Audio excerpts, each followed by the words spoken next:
Kia ora everyone. My name is Laura and I'm the Business Development Executive for Go With Tourism. And welcome to today's Q&A session with Bonnie from Coffee Dojo down in Wānaka. Today we're going to be discussing how to manage staff during the peaks and troughs of tourism demand. As outlined in the Better Work Action Plan in tourism, there is a fluctuation in demand and therefore of the availability of work across seasons, weeks and days. This can create challenges for businesses looking to maintain a stable workforce and offer consistent employment. However, this can also create opportunities for businesses by making it work for their employees' lifestyles. Coffee Dojo is an example of a business who has successfully made the fluctuations of work for their employees. And today we've got Bonnie to give you some insights into how she managed to do this. So hello, Bonnie. How are you going? I'm good, thank you. That's good. So happy me. So first up, I just wondered if you can give us a bit of an overview of your own career in the hospitality industry, and then maybe give us an overview of your business down in Wānaka as well. So I guess I'm one of those born and bred hospo because my first job at 16 was in a cafe. So I've done a full round, decided to get a marketing degree, and I'd done a lot of traveling and actually coming back to open my own cafe, back to hospital, back to coffee, because that was my one true love. Awesome. And so how about when you started Coffee Dojo? So Dojo was actually my second business. My first business was the Coffee Shack, which is a smaller, I guess less consequential business. It's a literally 5x2 garage that I converted. And so I learned everything that I need to learn of running a business there. And then I opened the dojo actually mid-pandemic. I did not think it was going to last that long. Yeah. Awesome. And so can you tell us about a typical year serving customers in Wānaka? So when is it typically really busy and when is it a little bit quieter for you? So our busiest is summer and winter's the next busy. And really it's in between the season where you can't do snow sports or summer snowboards. Like when it's too cold, that's when we get real quiet. Like at the moment we are going through quite a lull because it's too cold to do any of the summer activity, you know, water sport and all of that, and the mountains aren't open yet. Interesting. And so can you give us a bit of an overview of how many employees you've got at the moment and maybe the amount of like full-time versus part-time employees you have? So between the two businesses, because we all run between the two cafes, and between the two businesses, we have 9 employees altogether, and actually only 2 of them worked out to be full-time. A lot of them they either have kids or they're studying or they're working at an overseas job and they just want some pretty much socialization. Yeah. Awesome. And so my next question is kind of carries on from that. So how do you work with staff who want flexible hours that suit their lifestyles? Obviously that must start at the beginning when you are hiring them. So can you tell us a little bit about that? Well, to be honest, my business model is lifestyle business because I was there once, you know, with the whole you have to work a certain day or you have to do weekend, you have to do. So for me, it's really creating a job for myself and the people that I work for, what I missed when I was younger. So for example, hanging out with your friends, going to all your hikes, because hospital seems to work whenever people are not working. So for me, it was very important to create that lifestyle balance. So that was already, I think that's what attracts people to my place. So that was already given at the start. and actually it wasn't planned to have so much part-time and casual staff, but that actually works a lot better than having most of my team being full-time, because you have so much more flexibility when people work or study or they work somewhere else online. It gives you that flexibility if someone's sick or, you know, someone needs to take a certain day off with school holiday and all of that. It gives you a lot of flexibility, where if everyone's already working maxed, when someone falls sick, then someone have to work extra. Yeah. And so how does that go with rostering? Do you find that a hard process, or do you have like a process in place where your people need to give you so many weeks in advance in what they want to do in the future? Rostering's pretty easy. I tend to keep it the same every week. So if people are working 2 days, they work the same 2 days. And like I said, with that flexibility of having so many part-times, it's actually quite easy to give people the time off. Even sometimes, you know, when, because not many people are actually born and bred in Wānaka. Those are a bit of a unicorn humans. So most people have family up north or all of that. So when there's family event or family not feeling well, we can pretty much the next week give them time off, because we have so much flexibility with the part-time crew and everyone is willing to help each other out. It's for me, it's all about give and take. Yeah, absolutely. And so can you give us a real life example of how one of your employees has benefited from maybe those quieter times? Have they picked up, I guess, maybe done an extra course, or have they gone on holiday? Can you speak of a person within your team that has benefited? So in the quieter time, so at the moment, the person that's dropped off the most hour is the girl that's studying. And that actually worked out great for her because her assignment was so busy. Because I did ask her if she wants to pick up another shift. What I sacrifice in the quiet time, if people do want to work, my shifts. So they have the availability to pick up my shift if they want. But actually, most people are happy to have a holiday and just take some downtime. Yeah, and imagine, you know, living down in Wānaka, there's plenty to do, isn't there? And I think we're just slightly less Korean driven, more lifestyle driven humans anyway. Oh, good. And so how have you managed to build loyalty from your staff with that way that you've managed them?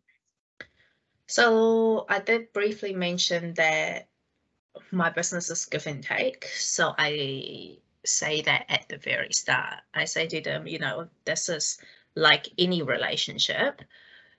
The more you give me, the more I look after you. You know, it's not, because sometimes I feel employment has become very one-sided. It's all about what the boss can offer you, what the boss gives me. It's like, well, no, you need to input. So that is communicated right at the start of the interview process. It's like, the more you give me, the more I give you. If this is just a job for you, that is also fine for me, then you are just an employer for me. So employee, sorry. So it really does depend. And once you communicate it right at the start, they're like, okay, right, I get it. I get the dynamic. I get what, you know, what we're all about here. And the more they invest in my business, the more I invest in them, like training and different courses, if they want to, you know, with the flexibility, etc., whatever they need. Perfect. Have you had any resistance from employees who maybe didn't want to drop their hours? And if so, what did you do? No, actually. But like I said, if they didn't want their hours dropped, I think the way I designed the place is quite bulletproof with that as well. But if they wanted that couple more, because they'll only be going home maybe an hour earlier or coming to work half an hour here and there. So if they do want the extra day, they could take my shift. Yeah. And actually going back to that, so can you explain more why you're okay about giving up your own hours? Well, I'm quite okay with not working. Spend more time with baby. Pardon? Spend some more time with your family. Yeah, that's it. And I think to be a successful business, you don't have to stand there. That was my goal for me. So me standing there is not that I need to work there, but it's so I have a deeper understanding of my business, so I can do changes and keep up to date with everything. So it's not a money figure, if that makes sense, because a lot of people count their own wage for free. Yeah. Yeah. I've got a question here from one of the participants. So where do you advise people to look for staff that are keen to take on part-time hours, or where did you find yours? So I didn't specifically say this is what I'm looking for. I think when I hire, for example, if I'm needing a barista, I just say that I need a barista, and whoever comes to me, then I accommodate and jigsaw puzzle them together. So if there's 5 days available, if a full-time person come, cool, that's awesome. If someone that wants to work 3 days, I'm like, okay, I just need to keep advertising to find a 2-day. And I'm quite open with them. I'm like, well, I have 3 days, and I'm happy to hire you, but I need to find someone else to accommodate that. So it's actually really keeping real flexible with what you are wanting. So you just need those days fill. However it's filled, you need to be pretty flexible with it. And so have you ever had any challenges hiring people? Obviously there's been a bit of a gap in people at the moment, but yeah, have you had any challenges at finding the right people? To be honest, it was really one specific hire that I struggle with, but we're so fortunate that we have built quite a good reputation with how I manage staff, and also with the cafe coffee knowledge. So a lot of people do want to come work here. So we do get the pick of the lot when they enter into Wānaka, which is very, very lucky. Yeah. Awesome. And so is your staff made up of locals, or are they mostly like working holiday visa holders, or a bit of both? I prefer locals because the cost of the time of retraining is just so difficult and quite long. But I understand that sometimes you can't have that. So with even my part-time casual staff, for example, I have an older guy that works with us. He actually owns his own bike park in Wānaka, but he just loves coffee, and he's happy to come stand in and be a temp whenever we need, when someone is sick. So those kind of temps are a lot more ideal for me than, say, someone that's here for 3 months. Especially with the coffee standard I require, I don't really let anybody just hop off my coffee machine. So, in that 3 months, by the time I've trained them, then they're off already, which doesn't quite work for me with my business model. So it really depends on how you run your business, if that makes sense. Yeah, absolutely. And so do you have any connections with like local education providers, like local high schools or colleges, and try and connect with teenagers to try and help them understand what a career in hospitality could be like for them? Funny you say that, because with my competing in the New Zealand Championship, actually just the last couple of months, there have been a lot of teenagers from our local high school that's keen to come and learn. Mm-hmm. So within all our staff, we do an advanced coffee training and a beginner's coffee training for anyone that wants to be introduced. So I brought one of those, one of the teenage girls into our beginning class tomorrow, which she will join. But I think since I got her in, she told her friends, so there's been a lot of people asking. So next month I'm gonna do a, free coffee training for all the teenagers in the local high school. Oh, that's amazing. What a great idea. Yeah, I think it's a real good way to, increase that passion, because one of the biggest thing for me is that hospitality isn't viewed as a, serious job, which it fully can be, and it fully can be something that you can keep developing. I think that's the issue with some position is it's quite stagnant, and they're not learning, they're not improving. Everything you can learn and everything you can improve. It's just making that first step to go out there.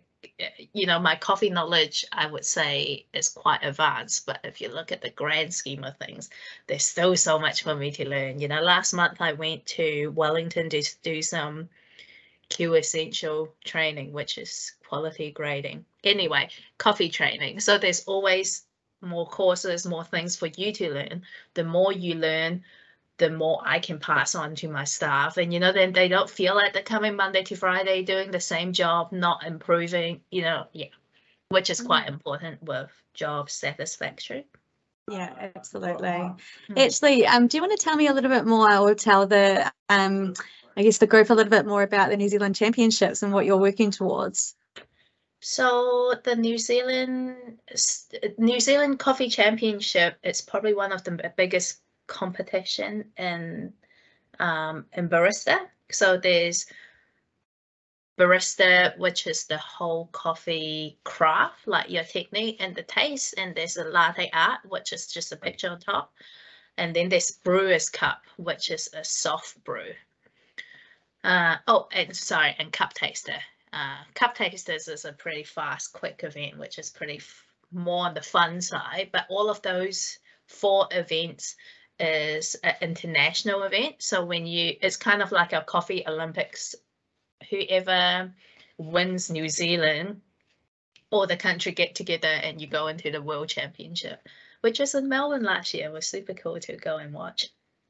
Amazing. And so you're doing the New Zealand Championship, hoping to get into the international one, is that right? Yeah, that's it.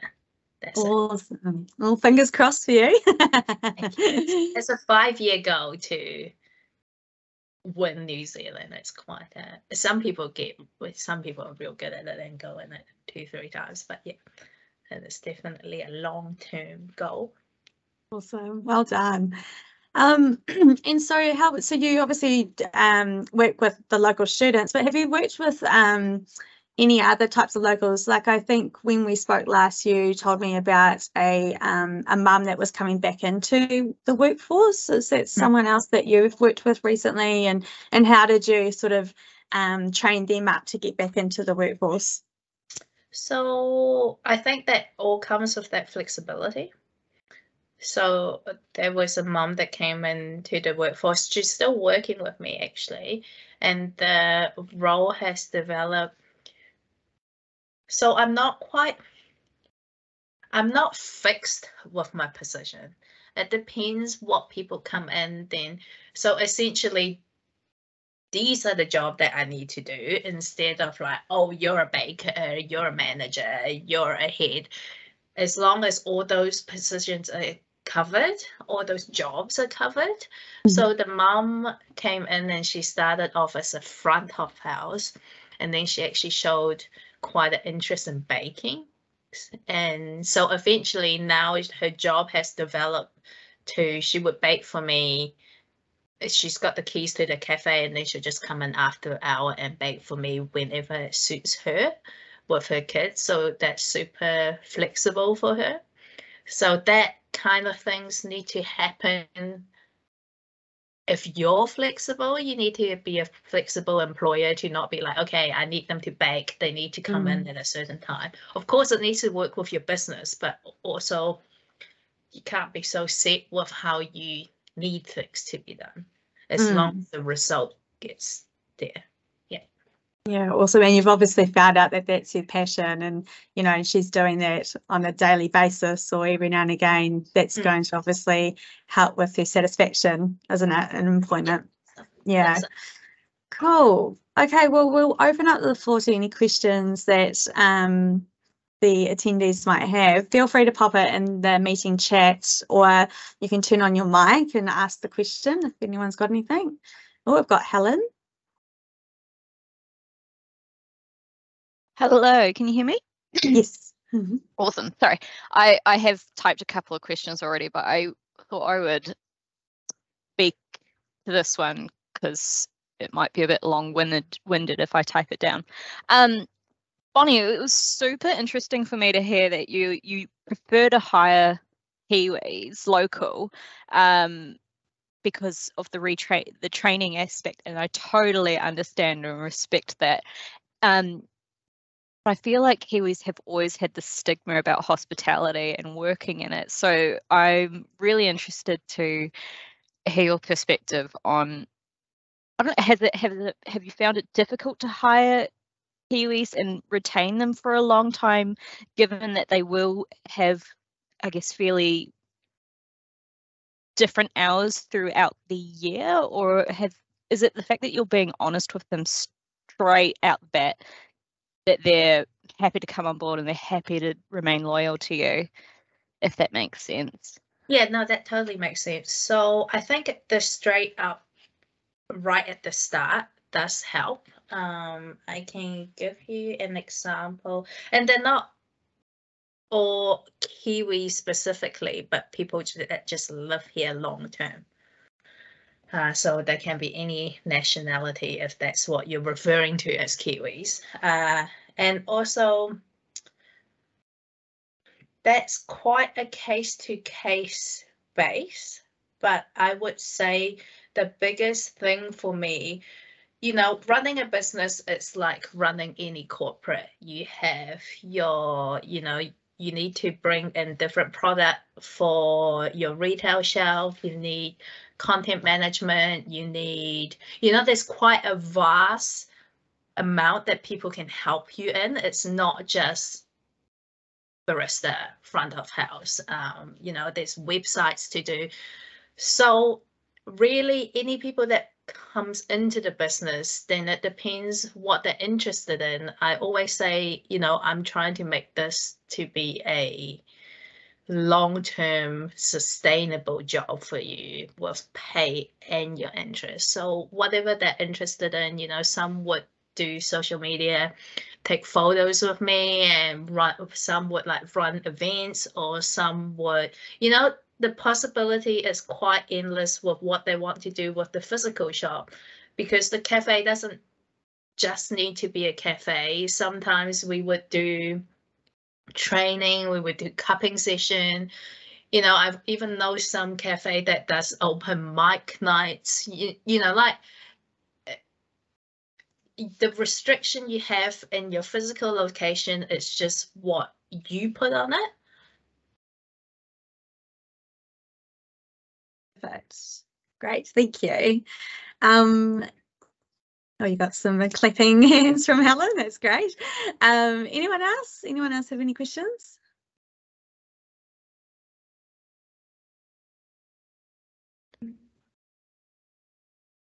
No. Can you hear me, Bonnie? It's Heidi.